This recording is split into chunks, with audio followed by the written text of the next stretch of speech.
Good morning, everyone, and thank you for joining me this morning in the inaugural ceremony for the 8th International Conference on Victim Assistance. We started in 2015, and we are very proud that the 8th version of this event has come so far, and that despite being so close to festival time, so many of you have made the time to attend this event here today. And especially we're grateful to our delegates from Indonesia who've flown across the sea to join us at this event. Without further delay, I would like to invite Professor Murthy to join us on the stage to deliver the welcome address. Good morning. I wish to extend a warm welcome to all the participants of this 8th International Conference on Victim Assistance. In particular, I want to extend a warm welcome to my dear friend Mr. Ravi Nair, who is heading the South Asian Human Rights Documentation Center. He has been a fearless crusader for human rights. When India, in 1975, emergency was imposed and civil liberties were curtailed, he was part of a movement for restoration of democratic rights, for restoration of civil liberties, and ever since he has been leading a relentless crusade for protection and promotion of human rights, holding institutions accountable. When I say institutions, that include National Human Rights Commission, judiciary, and other wings of government. He writes blogs, and he's quite active on social media. He publishes books, articles, and Mr. Ravi, thank you very much for accepting our invitation and to be with us at this international conference. I also want to extend a warm welcome to all our distinguished guests who have traveled across countries, and particularly delegates from Airlangga University, Indonesia, St. Cloud's University, USA, and other delegates from within India, from different states, and who are presenting papers here. Today is a holiday for the university on account of assembly elections in Haryana, but you can imagine that the very fact that we are holding this event on a officially holiday shows our commitment to the knowledge creation, shows our commitment to the academics, and in fact our university wants to be a role model for excellence in teaching, research, capacity building, and community engagement. And this year has been a very momentous year for us. Out of 26,000 universities, about 1,000 universities are ranked in the QS World University Ranking, and we got into the 751st to 800th rank in the QS World University Rankings for 2020. And in addition to that, there is a separate ranking for those which are less than 50 years old. And there again, in the QS World University under 50 years ranking, we were in the top 150 ranks, and only 3 Indian universities figure in that list, and that includes IIT Guwahati, Anna University, and we are the only university which is totally focused on social sciences, humanities, or non-STEM disciplines to figure in the under 50 universities rankings. And we have also been declared as an institution of eminence last month by the Ministry of Human Resource Development. And this conference is also a part of our attempts at knowledge creation. And I find that this is the 8th conference organized by the General Institute of Behavioral Sciences, and particularly the Center for Victimology and Psychological Studies. I wish to compliment the center for its relentless crusade in this particular aspect, which is quite often neglected. There are many interesting panels and themes. In particular, I was attracted by one session relating to conflict, oppression, and secondary victimization. In many of our countries, you find poverty, conflict, etc. And that produces victims.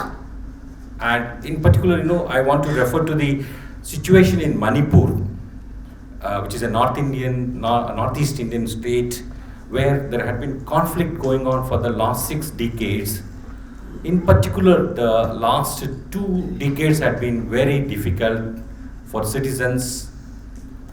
Often, armed forces are called upon to assist the civil administration to bring about, maintain law and order.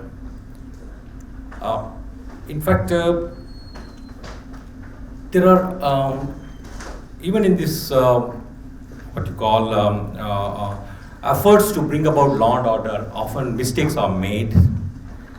I'm referring to the extrajudicial executions, the use of torture and other human rights violations. There are about 1,500 extrajudicial execution victims' families, particularly widows, got together. They formed into an association called E-Form, and they moved the Supreme Court of India about the violations. And particularly those who are coming from abroad might not be aware of the fast undertaken by Iram Sharmila. She, in fact, it was about 15 years she was on a fast, like a fast unto death, and she was force-fed by the administration. I'm taking up this particular example to highlight 2 issues. One is that if you see the entire episode, here, when law enforcement agencies, let's say, handle people who are attacking, let's say, Parliament of India or other institutions, they have the legitimate power to exercise force and eliminate them. But if they kill them, if they apprehend them, kill them in cold blood, it's a very serious matter of concern, because you cannot do this to the citizens. And in the case of Manipur, FIRs have been registered against the people who have died and not against those who have killed. And secondly, even after Supreme Court order that these cases should be investigated, prosecutions must be launched against the alleged perpetrators or the police personnel, the state had been trying to delay it on account of, let's say, not giving the sanction for prosecuting the policemen involved. So all societies, all countries need to address victimization in the wake of conflicts. With these few words, I once again want to extend a warm welcome to all the delegates who have come to participate in the 8th conference on victim assistance. Thank you.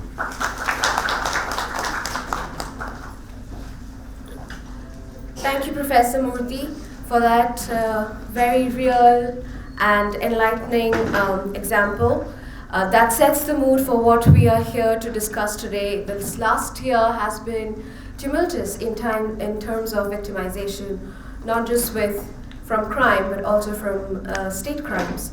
So I believe that is something that we're going to discuss in the next 2 days. Professor Murthy is the Executive Director of the Center for Human Rights Studies here in Jindal, and their center has worked intensively on these kinds of issues, especially with focus in India and South Asia.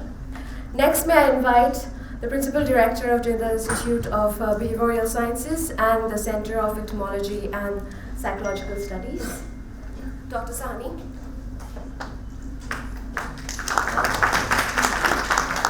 Good morning, everyone. Good morning. A warm welcome to this university. I'm missing quite a lot few people over here. First, our own Vice Chancellor is on an official trip, and my students of this university, because today it is declared as a holiday. They are not going to vote, not even a single student is going to vote, but they would love to take this holiday. Not even a faculty member, because we had a 3 days Biswa meal function, which is the biggest function which we organize, where over 70 university has participated, their students were here. So they must be taking little rest, but I'm very happy that, this is the 8th international conference. From last 8 years, we are organizing this conference regularly. Earlier, we used to beg Jaishankar, we used to beg Beulah, we used to beg every victimologist in India, please come to our university, and we are organizing this. And I would like to put it on record, the outstanding contribution and collaboration, especially I would mention the two people sitting here, Professor Beulah and Professor Jaishankar. They have come with their students, and they have participated almost in all the conferences. Thank you very much. First time victimology was introduced to me by Professor Chakalingam, who is considered to be father of victimology, when he was in Japan and World Society of Victimology organized a conference in Japan. I'm a psychologist, I have nothing to do with victimologist. And probably I was also only person, or maybe one more person in the conference who was coming from the psychology field. But I realized that when even Professor Murthy will talk, or when these stalwarts are going to talk, they talk about criminal justice and everything. They will talk about legal language. Nobody talks about the mental health condition of these victims. I'm not saying we are the only one, but I'm very happy. Last night I met few delegates. They are psychologists and they are all participating. We need to rope in psychologists into victimology, because I'm also missing G.S. Bajpai, who's the president of Indian Society of Victimology and the Asian Society of Victimology. We need to reach to the psychologists, sociologists, social workers to be a part of this victimology conference. Now, conferences are just like a meeting. In India, I have seen in many years that people come, they meet, they enjoy, they go back. Now I would request from 9th onward to Dr. Manjushri, why shouldn't we start organizing workshops where students should come and we should give them a model. If this is the problem, then how we can handle these kinds of issues through the government schools, through the victimologists, and through the psychologists. So that should be our aim, because most of us, we come, we read our paper and we go back. I also want to apologize to probably over 300 delegates where we said no to them this time, because we can accommodate in 2 days maximum 45 papers, and we were very selective this time so that we can have a good deliberation on this subject, rather than having everyone and giving 6 minutes to everyone, they are reading it out. So my apologies to those, but we have never said no to people to come and attend. But yes, this time we have got 550 registration and 250 people submitted their abstracts, and rightly so. We have selected only 40 presentations in this conference, and I'm sure you all would enjoy it. I know there is a dearth of money in most of the universities in India regarding research. I would like to offer to young students, those who are doing PhDs, we have fellowships, we have research grants, we can sponsor certain good research projects, provided it is going to help society, provided the research we can apply onto the community. We will be very happy. So my request to the professors, if anyone is interested, if their students are interested, their PhD scholars are interested, please do let us know. We would like to collaborate, and we'll see even if we can fund to these kind of projects. I know we celebrated 50 years of teaching or in academic life of Professor Chockalingam just 4 weeks back in Manomandiram Sundaram University, and Beulah really tried hard to get good 20 research articles from all over the world, and we are publishing that book as well, which is going to be released in UNODC conference in Kyoto, Japan. We, again, I'm repeating, Center for Victimology and Psychological Studies under Jindal Institute of Behavioral Sciences, OP Jindal Global University, would encourage all the research scholars to work with us and publish good articles, and we are ready to even go to the community to help them. We also started 3 years back a victim assistance helpline, which is a 1-800 number, and this is being handled by our own students. So we train them. So many people in the month of February, March, people call us and they said, I am having a lot of pressure, academic pressure and so on. Now people have started calling that my parents are fighting at home. What should I do? So it's not that we don't know how many people have been benefited by it, but at least we have started. Probably wherever we go to the schools, we have trained roughly 29,000 school principals in over 2,600 schools in India and the neighboring countries. And wherever we go, we give this card that if you have any problem, call us on a 1-800 number, and we are getting calls, especially from the students, and we are trying to help them. Yes, if more and more people are ready to join, we can have this pan-India, this particular numbers, we can sponsor it and then let people take these calls and help the individual. That would be real help and support to the victims. Almost for next 16 hours we are going to deliberate, and my only request especially to the students is adhere to the timings, because we are going to learn from you and we are going to deliberate. And if anything you think you are a little uncomfortable, please do let us know. We will go out of the way to make you comfortable. Enjoy your stay at JGU and let's deliberate for the victims. Thank you.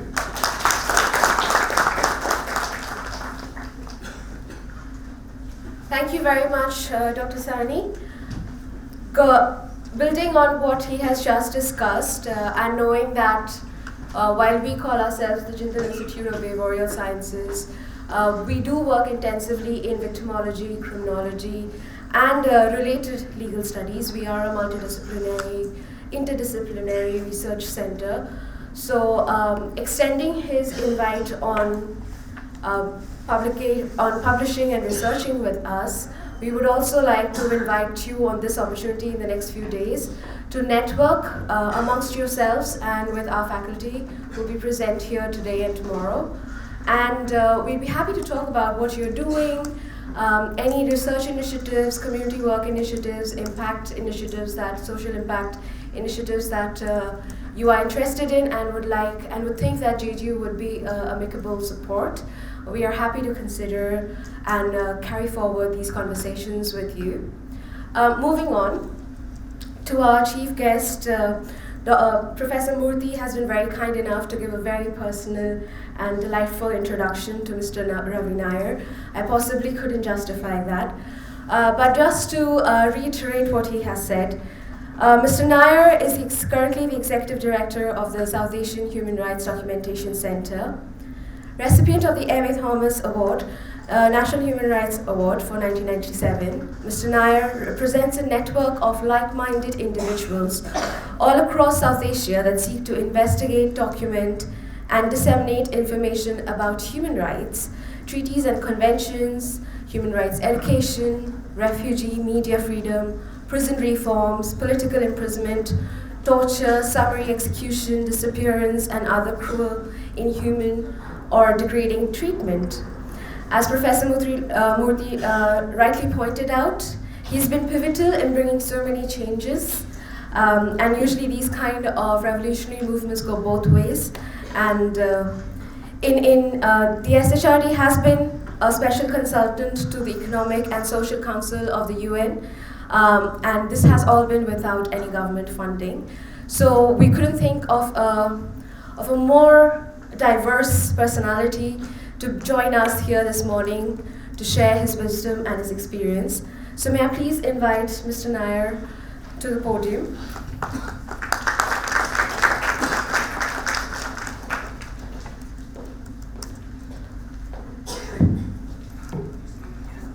Thank you. Good morning, Professor Murthy, Professor Sani, Dr. Palit, friends. And a special good morning to friends from Indonesia. Selamat pagi to those who've come from Indonesia. I happen to know Indonesia quite well, having worked there in the immediate aftermath of the Suharto regime. And I still have lots of friends within the Komnas HAM setup, and of course the Indonesian human rights movement from a long time. So I'm no stranger to Indonesia or Indonesians. And I, in fact, would, at the end of my speech, give you a few tips on what you can perhaps interact with your Indian and other friends who are here as to what, apart from the formal papers that you're presenting on the issues, that perhaps you could enlighten them in a fruitful interaction. When we talk about victimology in India, I have a problem. I have a problem because there are two sciences, forensic sciences and victimology, which have become very state-centric in India. They should not have been, but by some curious process of osmosis, which the academic world sometimes is too mindful of state interests, decides to follow certain lines of that it draws for itself. And I speak from experience from both sides, because I used to be a regular guest lecturer at the Institute of Criminology and Forensic Sciences of the Home Ministry. And it was to senior officers above the rank of DIG, that I went there twice a year, regularly for almost 10 years. And then I found that the effect that it had, unless it was followed up through various processes, including their confidential records and assessment records, they were basically, it was a rest and recreation for a week or 10 days in Delhi before they went back to sometimes very difficult postings. So it wasn't a very fruitful. As I said, I could use my time better off going to smaller colleges and universities across the country.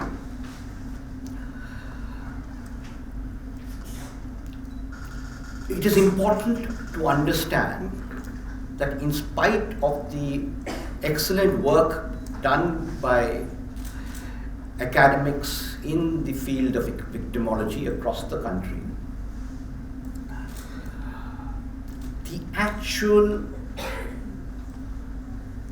end of the delivery system is still very weak when it comes to relief to the victim,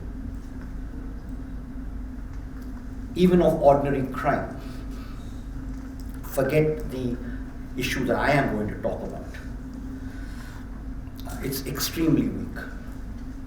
It's extremely weak for a number of reasons, and I will flag them only to go expand on them later. One is the lack of mandatory compensation in India. It's extremely weak. Maybe Indonesian friends could enlighten our Indian friends on the discussion now taking place in Indonesia on the whole issue of compensation. Thanks to the Malacca Massacre Commission and also the decision of the Supreme Court of the Netherlands on compensation to Indonesians who suffered during the colonial regime and they suffered very much. We were very lucky to have the British. They were unfortunate to have the Dutch, who were not very good colonial masters. They were terrible. I have. If you want to read history, fine. If you want to read a brilliant literary account, you just read Pramod Anantatur's Four Quartet, 4 books, which are so brilliant about the colonial system. And one of the most brilliant books is A Child of All Nations, which is available in English with a brilliant translation. But there is a problem, the lack of mandatory compensation. The second problem that I would like to flag, which affects all sorts of victims, is the issue of official immunity. I would like to make a difference between sovereign immunity and official immunity. Sovereign immunity is also too exalted in India. In the UK, for example, sovereign immunity is confined only to the sovereign, to Queen Elizabeth. Princess Anne doesn't have that, or Prince Philip doesn't have it, or Prince Charles doesn't have it, or any of the little boys and girls now running around the world from that family don't have it. But official immunity is terrible in India. Britain doesn't have official immunity. Neither does the United States or Canada, Australia, or lots of other English common law countries. So we need to revisit official immunity if you really want to give justice to victims. The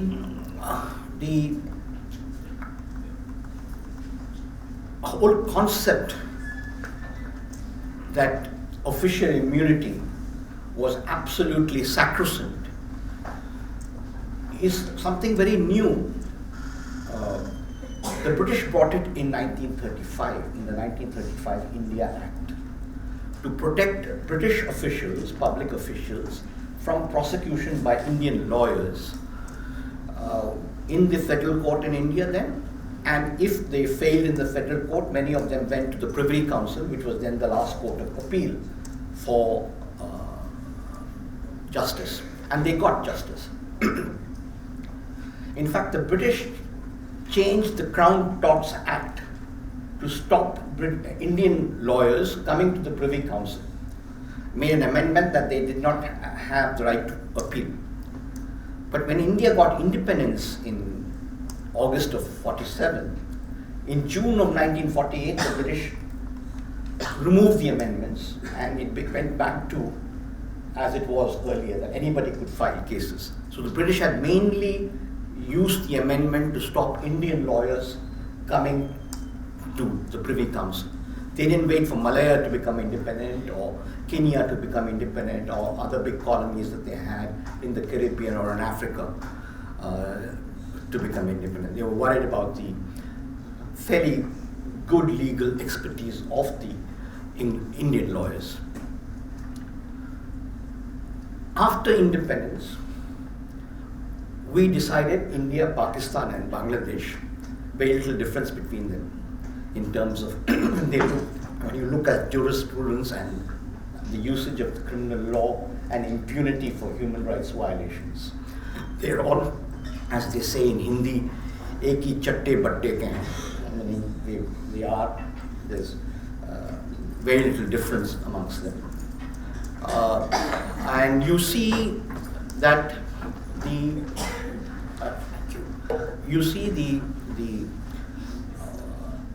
section 197 in the Criminal Procedure Code, which requires prior permission from the executive before you are able to bring any law, invoke any law for a remedy. This is ridiculous. No other civilized country in the world, no other country in the democratic world has this 197. Except, of course, we and our lovely little siblings in South Asia. And we've enhanced it by making 197.1 since the Punjab troubles of the 80s and early 90s, when a large number of good lawyers from the Punjab and Haryana High Court decided to remove the High Court for remedies for a large number of people disappeared. I know the situation very well because I don't think I visited almost every single trouble spot in the Punjab in the 90s. And I still have a case pending in the Supreme Court against the Punjab government and the Punjab police. The issue of impunity for the victim is extremely important, because how do you stop recurrence of the issue? How do you make sure that there is some element of justice, there is some element of reparation, there is some element of closure for the victim? If you don't do this, then the issue always festers. You may be able to put a lid on it for a little time, but it's like the lid on a pressure cooker, which does not have a vent for the steam to come out, and at some point it's going to burst in a difficult manner. You have this problem now manifested also in the Armed Forces Special Powers Act, in Section 5 and 6 of it. In fact, Dr. Murthy alluded to the Manipur judgment of Justice Madan Lokur, the Everfam judgment, the extrajudicial victims and families judgment, an extremely important judgment which you must read. There is now everything being done to scuttle the judgment. The next hearing is on the 12th of December of this year, and every attempt is being made to scuttle it by the Manipur government as well as by the army, because though the Assam Rifles is administered by the Home Ministry, the officers are all on second more from the army, the regular army, and lots of them have been named specifically in the order as to people who need to be prosecuted. And the investigation was done not by jokers like me, who are human rights activists and Boy Scouts doing their good deed of the day, good Girl Guides and Boy Scouts, but the CBI, a state institution. A state institution found that the army and the officered Assam Rifles and the Assam Police, especially the Special Task Force, had its hands in a lot of dirty pies. How do we deal with this? How do we deal with this? One way of dealing with it is prosecution of perpetrators so that things will not happen again. All countries have problems. Nobody is saying that people don't have problems in the United States or Canada or Australia. When Hanif, an Indian student, was wrongly arraigned on terrorism charges in Melbourne a few years ago, before he was let off after a month of detention, the Australian government gave him a formal apology in Parliament and paid him the equivalent of 275,000 Australian dollars.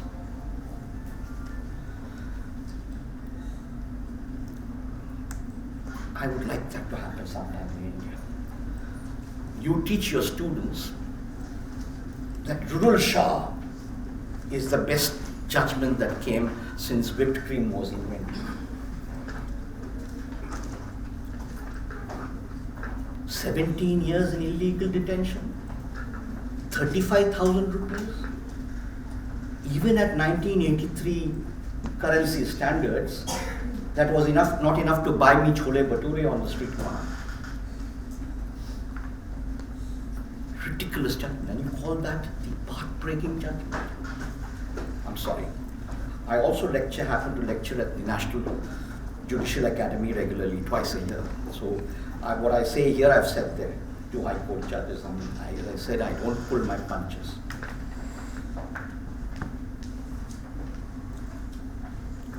I think we need to do some introspection if we want India to be a genuinely democratic country with powerful institutions of accountability. To make sure that this whole jurisprudence is citizen-centric rather than state-centric. That is the hallmark of any functional democracy. Look at the issue of compensation today on a number of things. Basically, Article 32, as you all know, gives me the right to seek a remedy. But look at it, what is happening on habeas corpus today on the issue of Kashmir. Please read the present issue of Frontline and read Mr. A.G. Nurani, the doyen of Indian legal analysts, on the issue. I don't have to say more for reasons of time and brevity, but do read him on habeas corpus.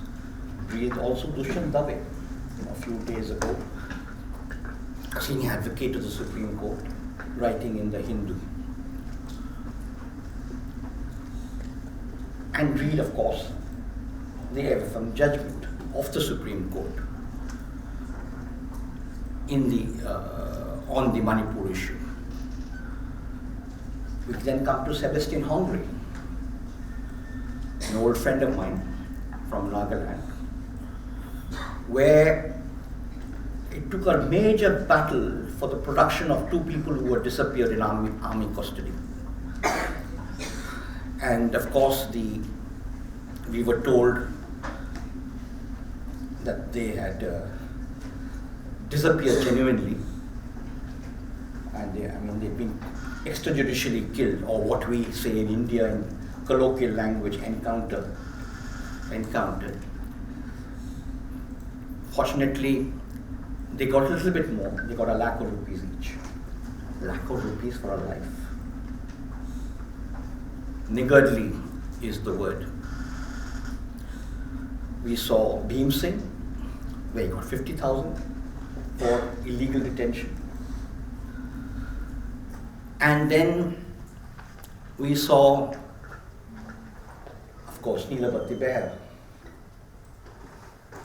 Slightly better, but not still adequate by international standards. We had, in the 89 case of the Rajasthan's Kisan Sangathan versus the state, the Supreme Court held, and I quote, that a person who was mistreated by the police in custody was entitled to monetary compensation regardless of the illegality or legality of detention.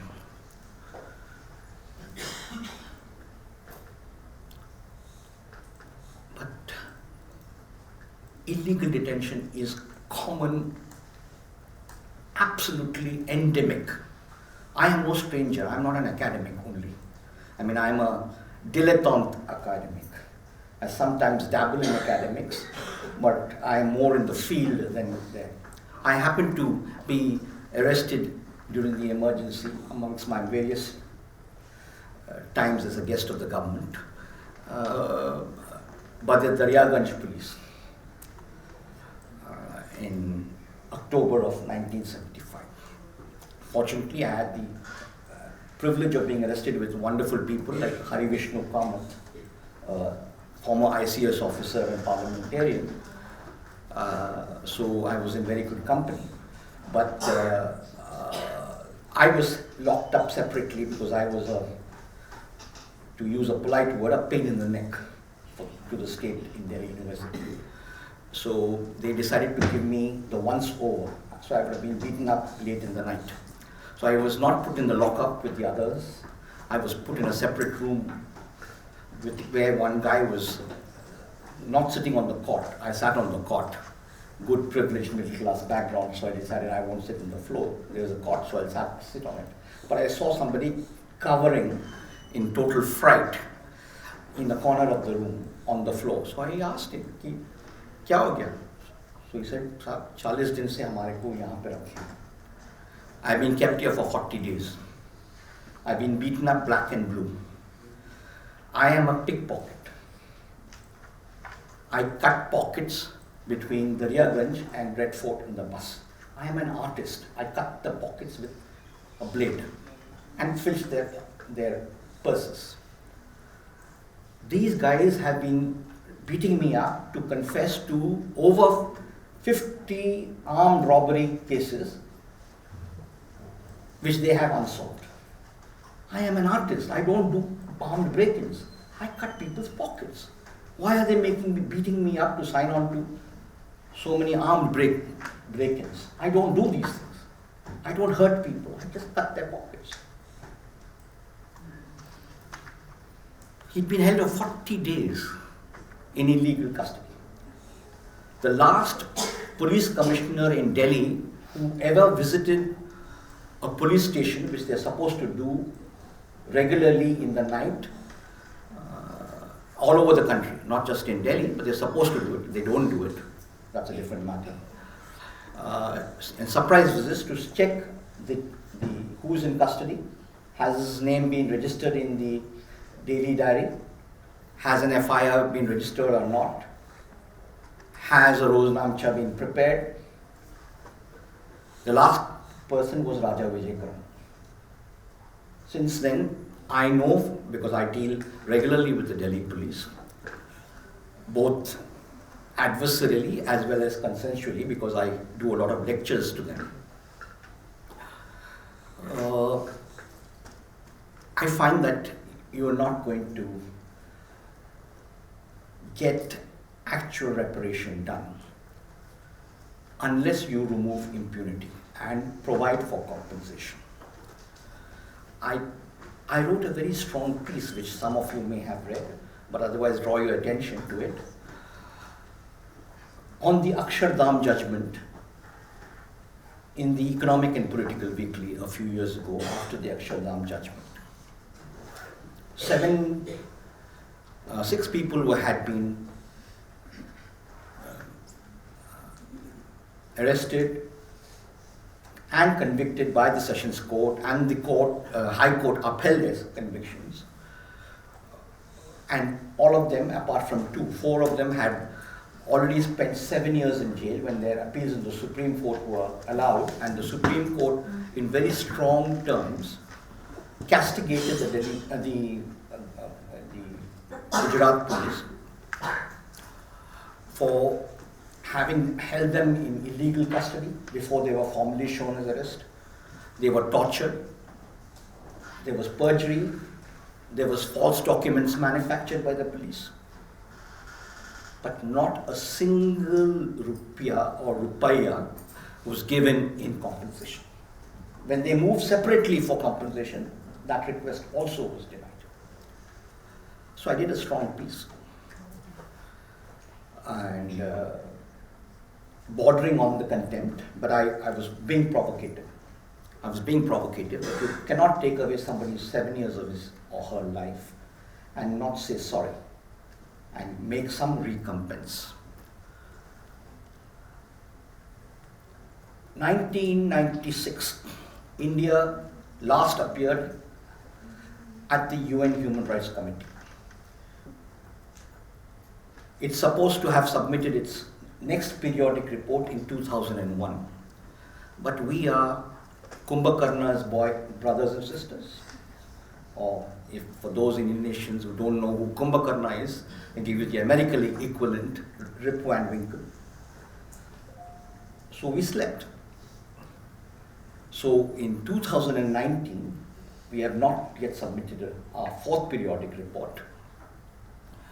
And this time the UN Human Rights Committee has said that we are, irrespective of whether the government of India submits a report or not, suo moto, we are going to hear India's record in late November 2019. It's going to be fun and games.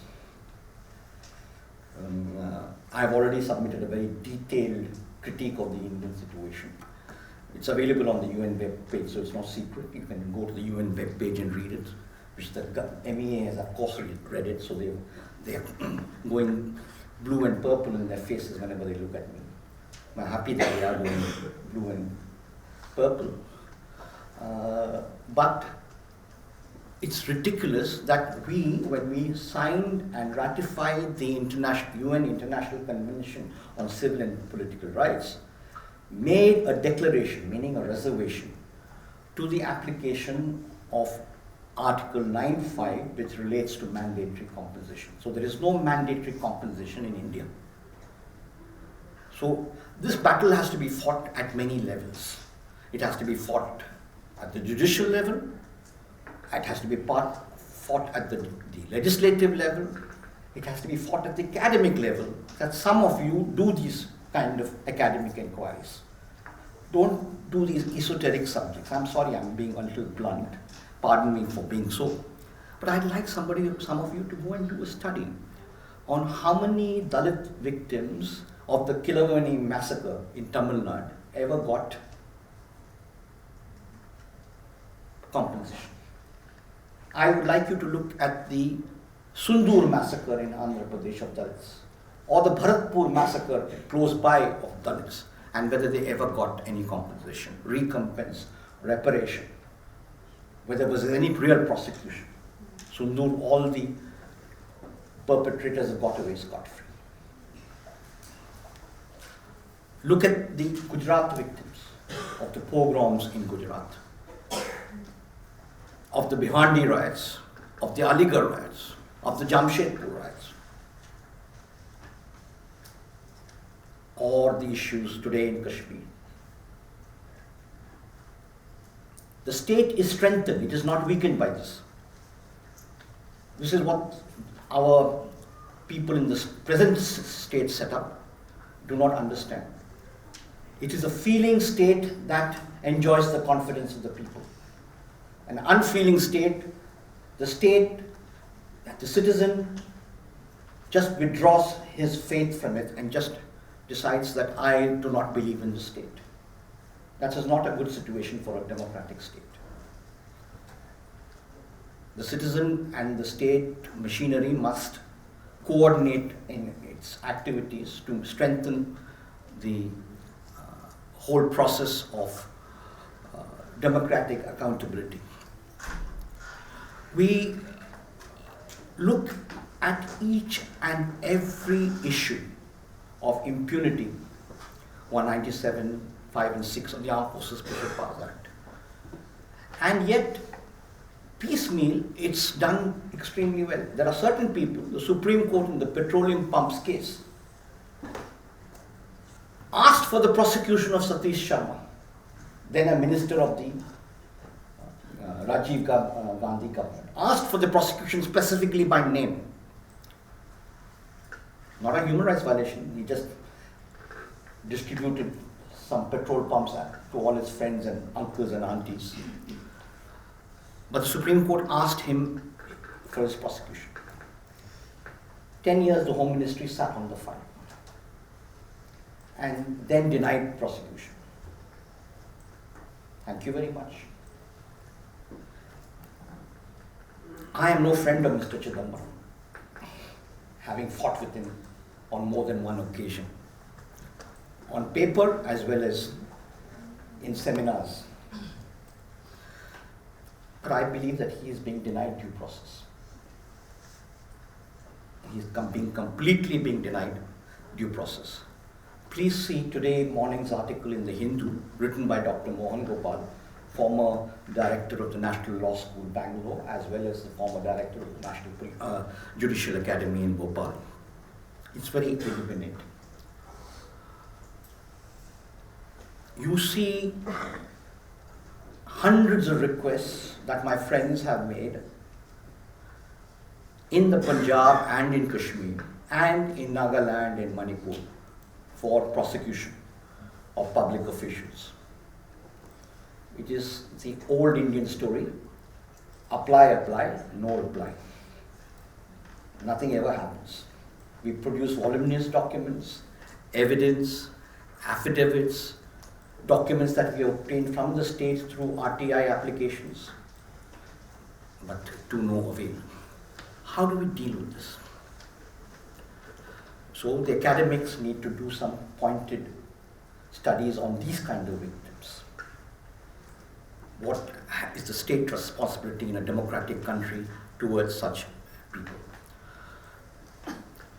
The D.K. Basu, which should have given you some relief, is not giving you any relief. There are any number of contempt applications in the High Courts and Supreme Court on the non-application of D.K. Basu. What do we do? If Mr. Chidambaram had given sanction, which the CBI had asked for the prosecution of Mr. Amit Shah, the roles would have been very reversed. Mr. Chidambaram sat on the file, and Mr. Amit Shah was not prosecuted. And now, of course, the boot is on the other leg, as they say. And we see some alacrity in how the file has moved. So I would like you to look at the right to compensation very carefully. The NHRC has also the right to give, apart from the judiciary, the NHRC also has the right to give compensation. But the compensation is niggardly, and pardon me for saying so, but the NHRC has, to use a want of a better term, gone down the chute. Absolutely down, down, down. And the NHRC itself, in its many documents of earlier times, says that it's a terrible thing, psychological after effects are terrible, etc., etc. But a 17-year-old girl is gang raped by the police and then is given 50,000 rupees. You're gang raped by police in police custody and you're given 50,000 rupees. It won't even deal with her primary hospital bills. Forget her subsequent later on bills and any compensation which should be punitive.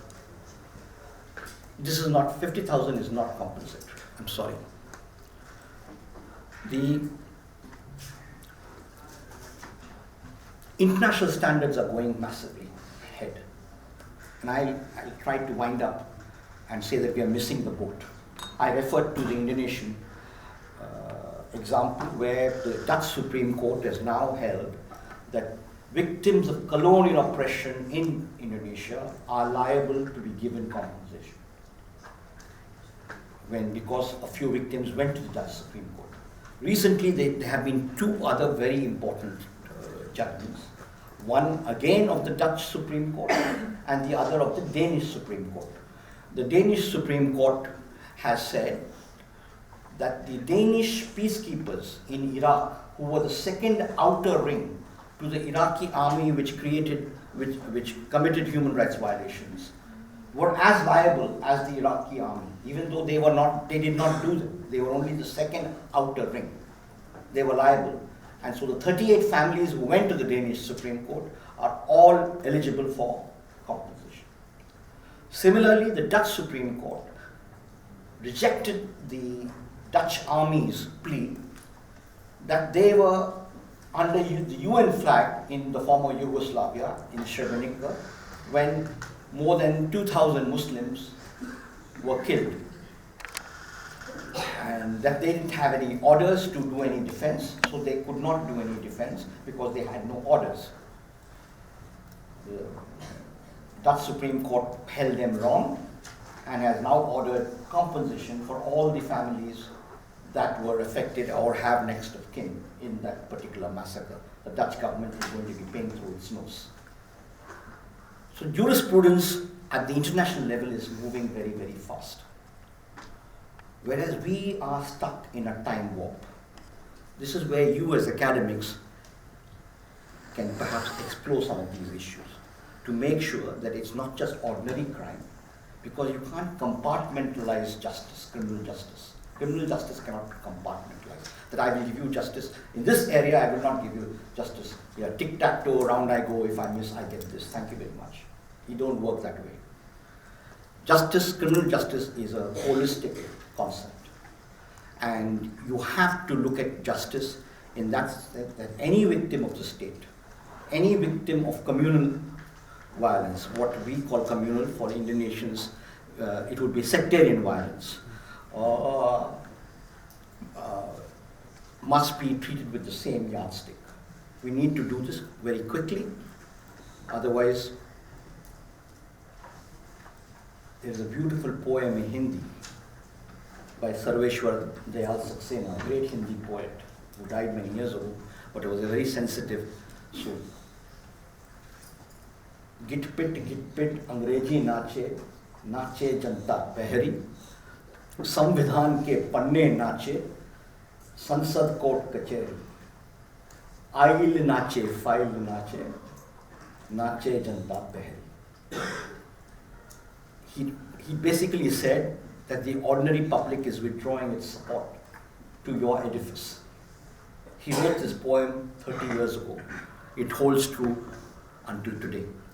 Read this and read Manto's beautiful short story, Naya Constitution, written in 1935 after the India Act. It will give you an idea of what some of the finest writers in South Asia commenting on these issues are still commenting until today. You don't read Marathi, otherwise it would be wonderful to read Namdev Dasa's earlier poems before he became a drunk about all these issues.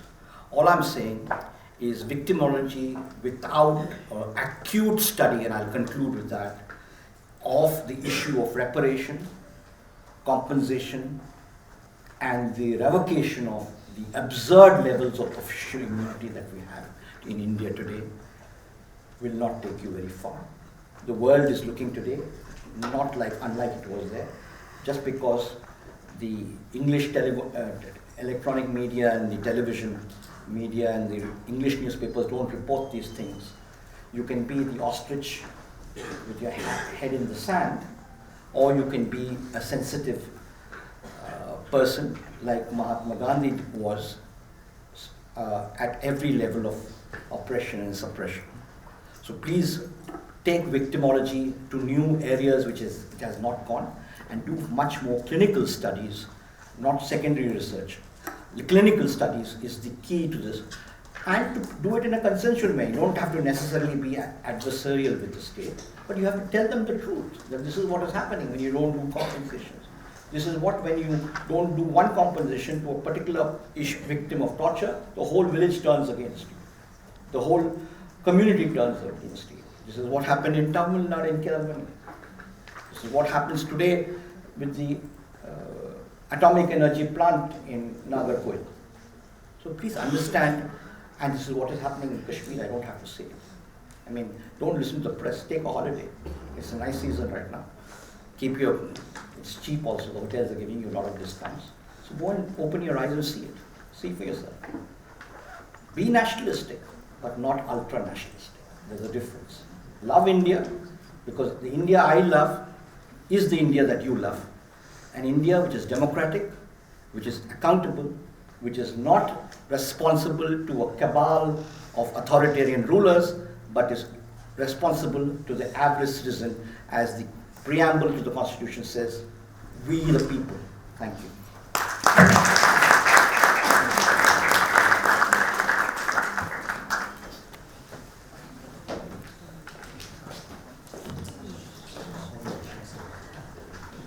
Thank you so much, Mr. Nair, for walking us down history up to the present times on where we have gone wrong. I think with that perspective, what is currently happening in the country and globally makes sense, but doesn't make it right. So thank you for your, for the very dramatic end, and the poem was beautiful. And I'm sure that we will take you up on your advice and address, hopefully in the next 2 days, we'll be able to address some of the issues that are currently ailing our system. For your kind words and your honorable presence here this morning, may we offer you a small token of our thanks. Professor Murthy and Professor Sani, can I request you to kindly...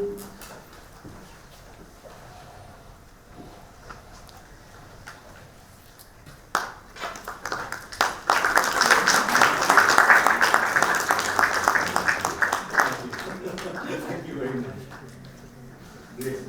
Thank you. Oh, fine. Just to make sure I can be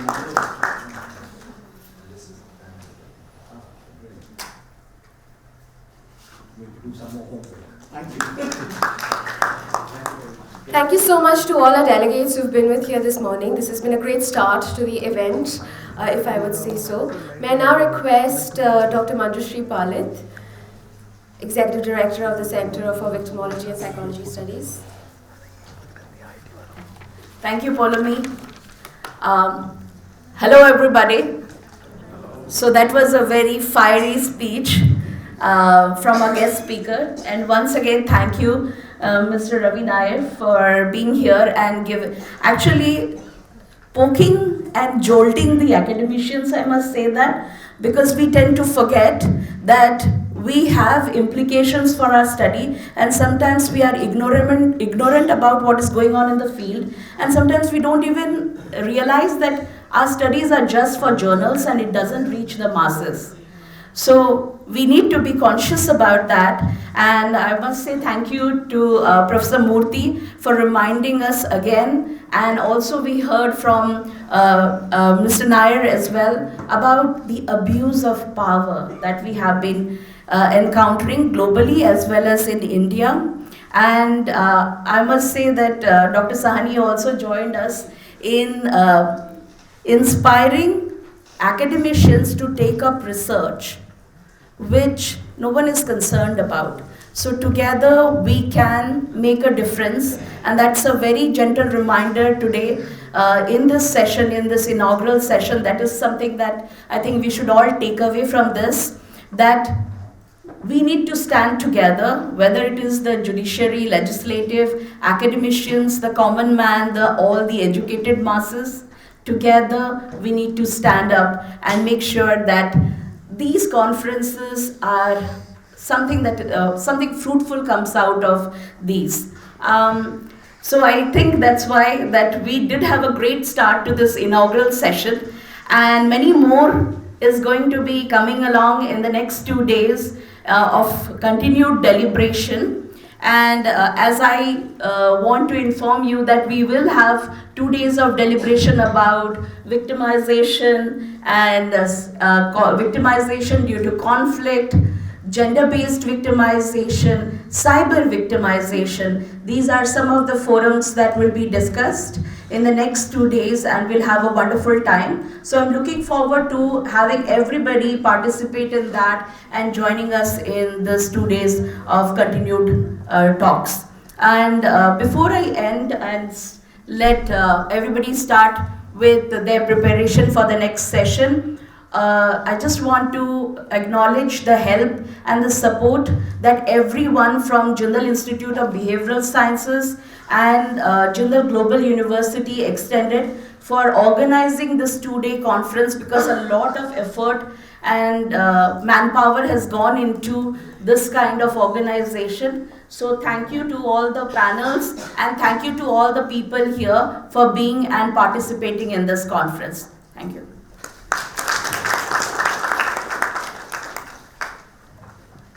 Thank you so much. We made good time, so we'll break for tea before we begin the next session.